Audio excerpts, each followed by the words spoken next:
Author's Playhouse.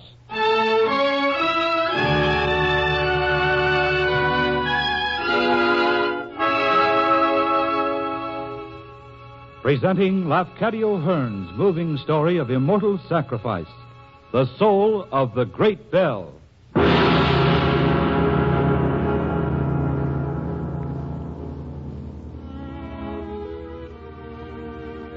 The spell of ancient China has always fascinated artists of the Western world. In our time, few writers have recreated the magic charm of Cathay with the incomparable artistry of Lafcadio Hearn. Tonight, Author's Playhouse presents one of Lafcadio Hearn's most famous stories, The Soul of the Great Bell.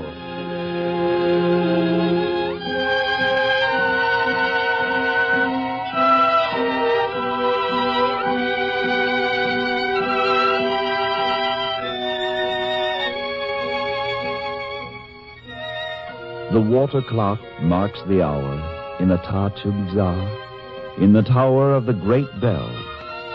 Now the mallet is lifted to smite the lips of the metal monster. The bell's lips inscribed with Buddhist texts from the sacred Fa Hua King, from the chapters of the holy Lin Yen King. Hear the great bell responding. How mighty her voice, though tongueless.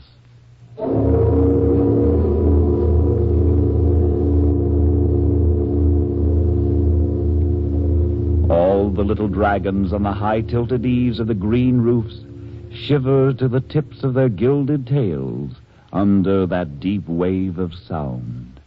All the porcelain gargoyles tremble on their carven perches. All the 100 little bells of the pagodas quiver with desire to speak.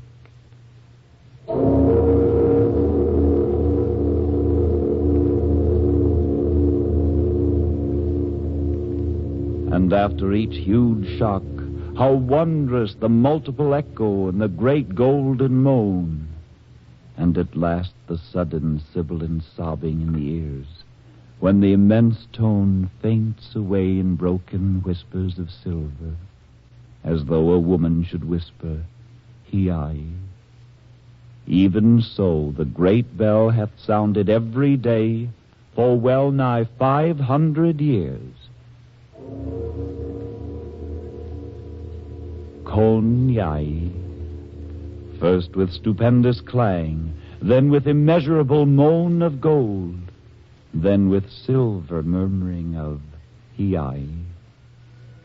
And there is not a child in all the many-colored ways of the old Chinese city who does not know the story of the great bell, who cannot tell you why the great bell says Kon Yai and Hi.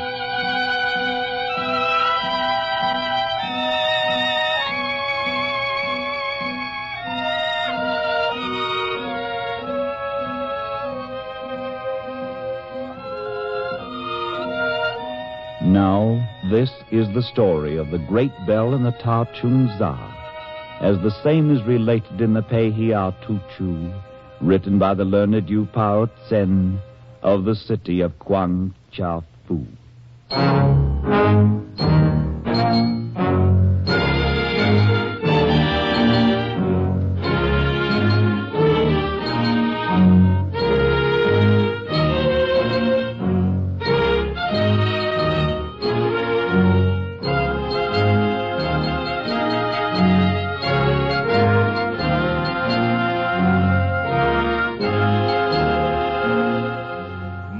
Honored master. Well, Chang, what is it? Most honored master of this court of metalworkers, this unworthy person brings word that in the outer room awaits a high personage who bears a packet on which is the seal of the All-Highest, the Emperor of the Kingdom. I will go to him at once. Have wine brought and rice cakes. It is already accomplished, master.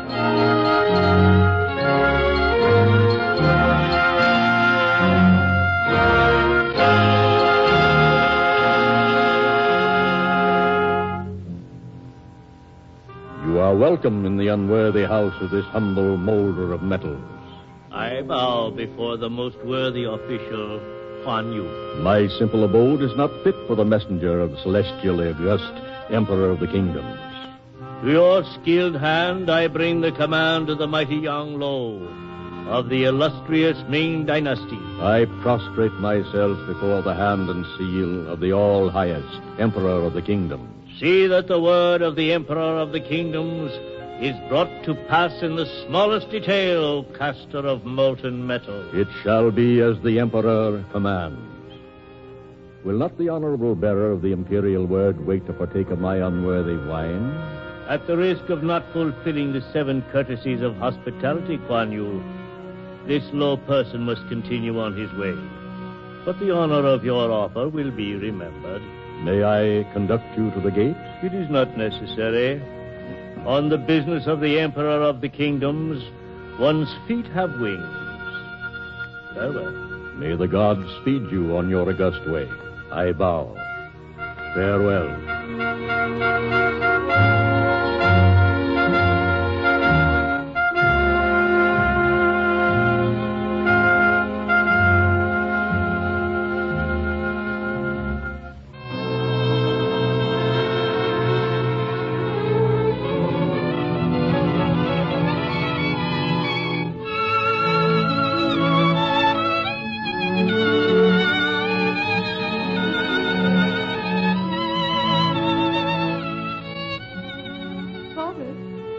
Has he gone? You may enter, daughter. Father, is it permitted for this humble daughter to inquire the purpose of that proud person's visit? It is permitted, my child. Here is the missive he left with me. Oh, it is a seal of the Emperor. There is naught to fear. Let us open the packet and read the contents. How beautiful the characters and the decoration. The hand of the Emperor is ever beautiful. But listen, daughter. Your humble parent has been greatly honored. From the celestially august, the Son of Heaven, Yang Lo, to the worthy official Kuan Yu, it is commanded that he shall have made a bell of such size that the sound thereof may be heard for the distance of 100 li. Oh. Further, it is ordained that the voice of the bell be strengthened with brass, deepened with gold, and sweetened with silver, and that the face and great lips of it shall be graven with blessed sayings from the sacred books, and that it shall be suspended in the center of the imperial capital to sound through all the many-colored ways of the city of Peking. Father!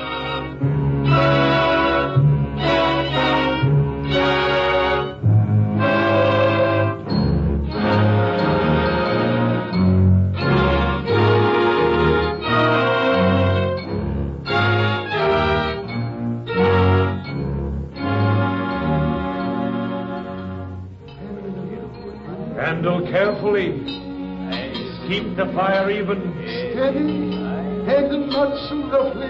Beware, 'tis molten metal. See, my child, look down upon the labor of these men, and wonder at the power and the word of an emperor. Most illustrious Father, these are not the men accustomed to work in the court below. No, little Tonyai. These are the master molders, the most renowned bellsmiths in the empire. Truly is it written, the master may accomplish only according to the skill of his worker. How wise, my father.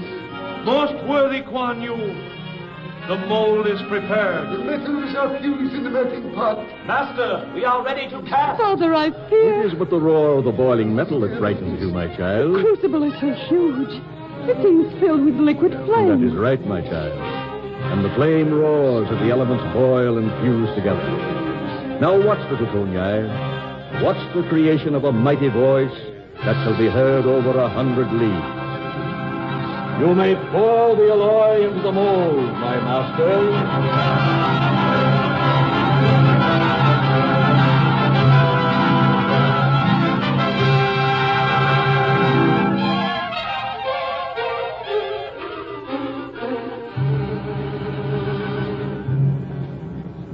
It is time. See, the mold is cool. In my country, we work not this way. In your country, they cast toys. It is 2 weeks now that the metal has been cooling. Surely the heart of the bell is forged. Most worthy master, the mold and the metal may now become separate. With care, Chang. Drive the wedges gently. Split the mold, that the voice of the bell may become free. Ready, men? Now, begin.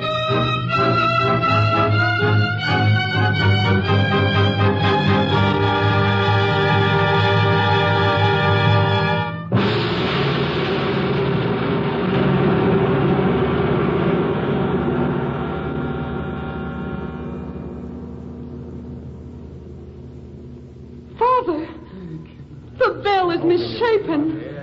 Even I may see that it is void of worth. We did as we were told. The proportions of the alloy were exactly as defined. The spires were even or above. Chang, how do you account for this?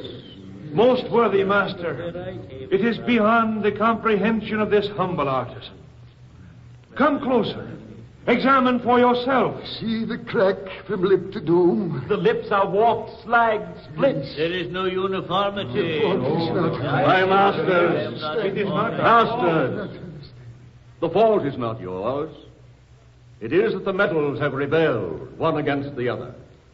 The gold has scorned alliance with the brass.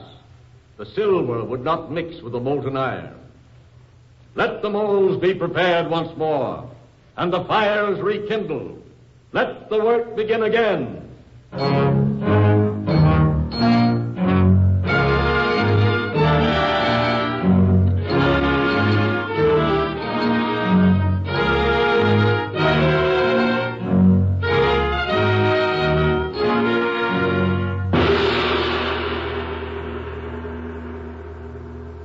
Most mighty, most august Emperor of the kingdoms, the bell thou didst command from Kuan Yu hath been cast, but the work was as nothing. It must be performed again. We have heard. We are not pleased. This time, we shall speak nothing.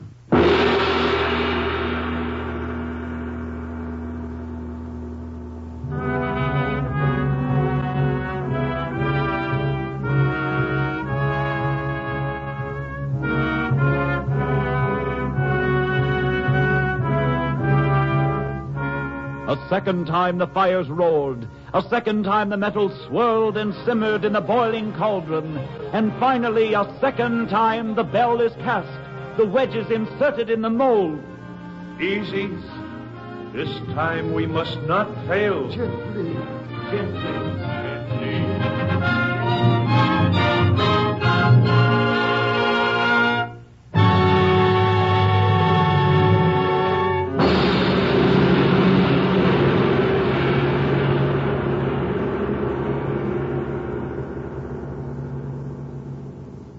A game.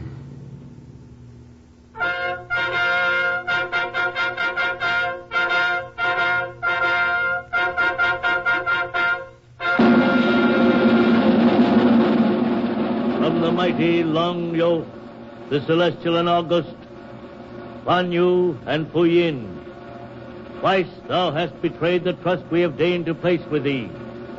If thou fail a third time in fulfilling our command, thy head shall be severed from thy neck. Tremble and obey.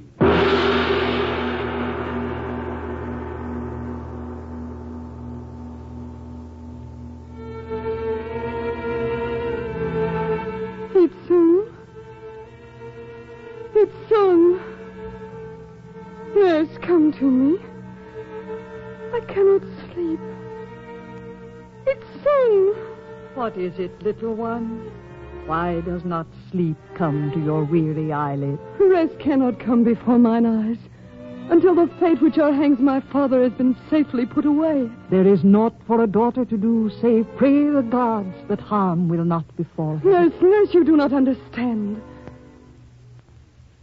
Your kindness soothes me, but it cannot lift this terror that has come upon me. Your thrice-honored parent will surely succeed the third time the bell is cast. I must be certain. If there were but a way to pierce the gray veil of the future. Only the gods may know what is in store. I must know. All day I hear the roar of the fires beneath the cauldron in the yard. And it is to me the roar of the mob as the executioner's sword descends in glittering arc. At night I seek the release of sleep. And I am suffocated in the enveloping folds of the unknown tomorrow. Itzung, my nurse, my friend since childhood. I must know. I must have certainty. It is not seemly for the grown woman child of an honored mandarin thus to weep, thus to speak in the wild tones of a beaten peasant. Itzung, in the mountains, in the many-colored hills where you were born, there are, I have heard, soothsayers who can tell the future from the heart of a crystal, out of the glowing coals of a fire. Those are the tales of childhood, to soothe a sickly infant. You have been as my mother to me. Nurse, tell me the tales, for I am as a child in terror for my father. Come to me. Place thy wearied head thus, as thou didst when thou wert but a child. I, before thy feet were yet bound. So, rest, be calm, and I will tell thee what I have heard. It is good. It is good to be once more at rest upon the heart of one who loves. Tell me, nurse. There is a tale born of winter sorrow in my native hills, that in all the circling stars that are the pathway to the abode of the gods, in the orbits of those ever-whirling bits of icy fire, is the secret of our journeys here on earth. There are some who profess to read that secret, who profess to chart from those whirling lights the courses of our destiny. I am not sure. I have but heard the tale. All I know is there is one who dwells at the crossing of the street of the opal with the way of the emerald sun, who may read those stars and tell thee that which may put thee at peace. Let me ride. So here at my window, I look out upon the all-encompassing night. I look upward to those silver lanterns of soft light, which poets say are made for lovers. There perhaps I shall find surcease from all my terror. Nurse, tomorrow morn I go to the street of the opal.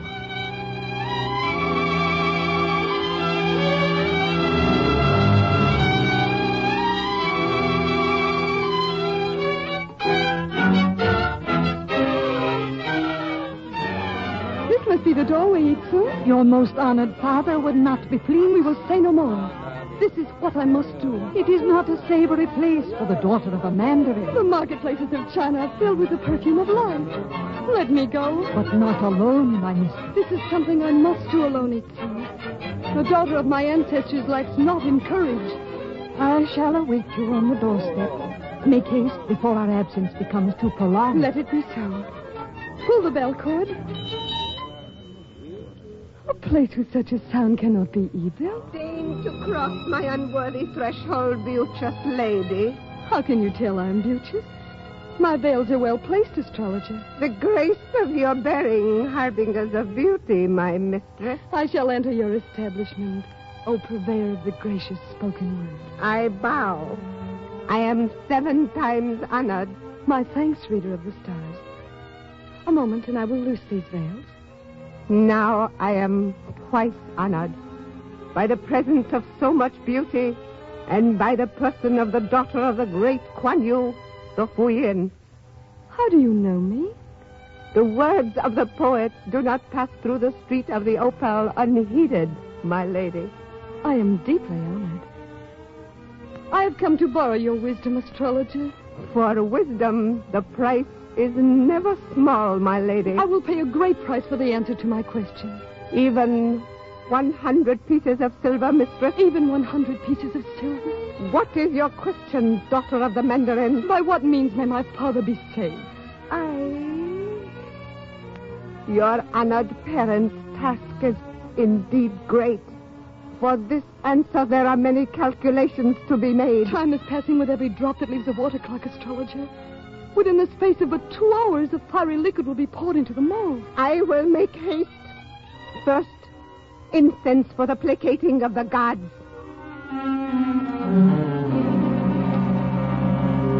Now, I mark the aspect of the silver stream that some call the Milky Way, the pathway of light to the celestial gate.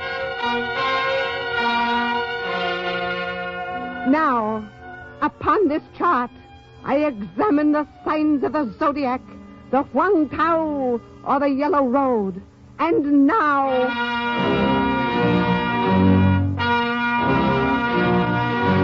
the table of the 5 Hin, or principles of the universe. And finally, the mystical book of the alchemist. Hurry! Time is restless. The answer is clear. It is as certain as the closing of that book. I hang upon the essence of your word. It is written. Gold and brass will never meet in wedlock. Silver and iron will never embrace until...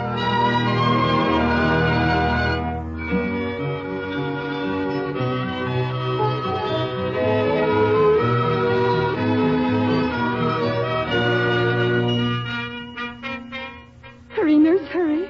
I must be beside my honored father when the metal is poured into the mold. Give me my outer coat. I do not like this.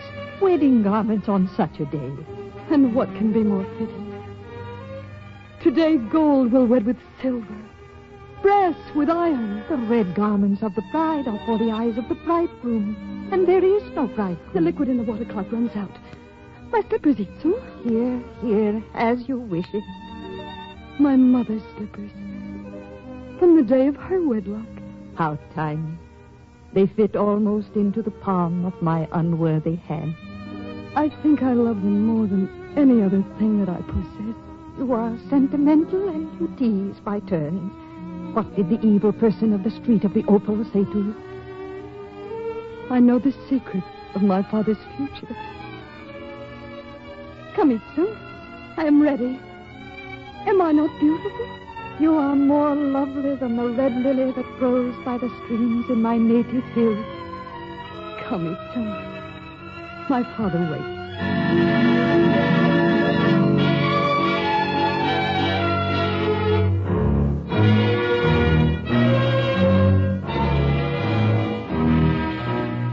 My daughter, and in your bridal garment. Today, my honored father, you will be wed to success. As the gold to the brass and the silver to the iron. Is it not fitting that I honor my direct ancestor with these garments? The gods will not look with favor upon it matters not. The metal is prepared. The mold is ready. See below there. All the skill and patience of myriad workmen have been bent to the fulfillment of the Emperor's command. This time we shall not fail. You shall not fail, my father. Are we ready, my masters? We await the signal, mighty mandarins. For thy sake, oh my father!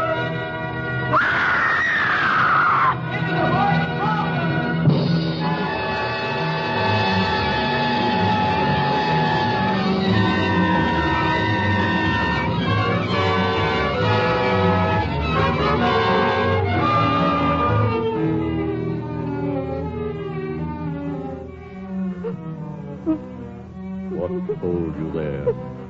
Her slipper. I tried to grasp her as she leaped. It's all that remains. A tiny thing of embroidery, of pearls and flowers. Master, shall we pour? My masters, we pour. It is the command of the Emperor.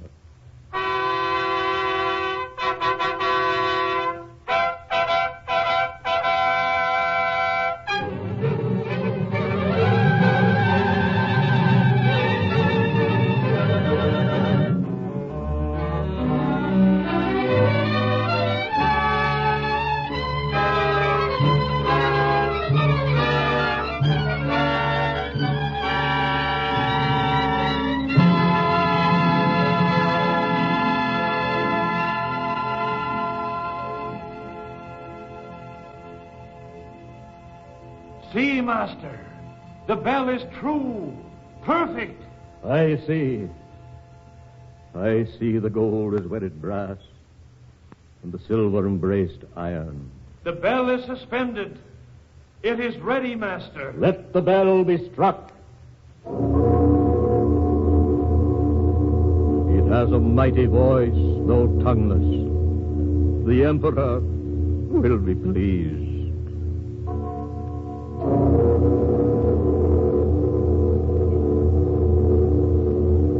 It is like the peal of summer thunder, and yet it has the sound of a woman's name. Kon Yai, for that which the astrologer in the street of the Opal told the maiden was, Gold and brass will never meet in wedlock. Silver and iron will never embrace until the flesh of a maiden be melted in the crucible, until the blood of a virgin be mixed with the metals in their fusion.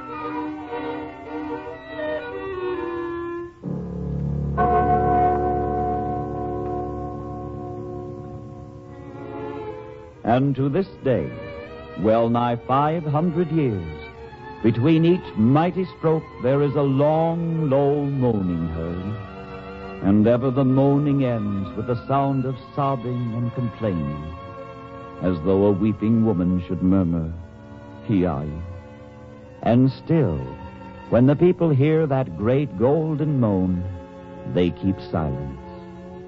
But when the sharp, sweet shuddering comes in the air, and the sobbing of Hi, then indeed do all the Chinese mothers, in all the many-colored ways of Peking, whisper to their little ones, Listen, that is Kon Yai crying for her slipper. Listen, that is Kon Yai crying for her slipper.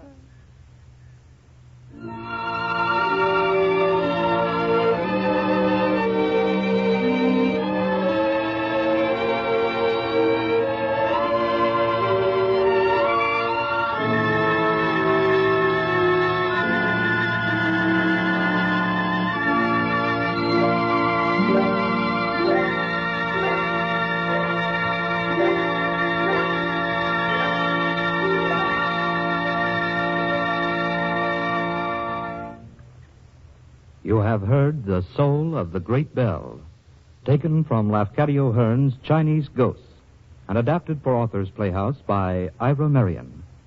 Mr. Albert Cruz directed.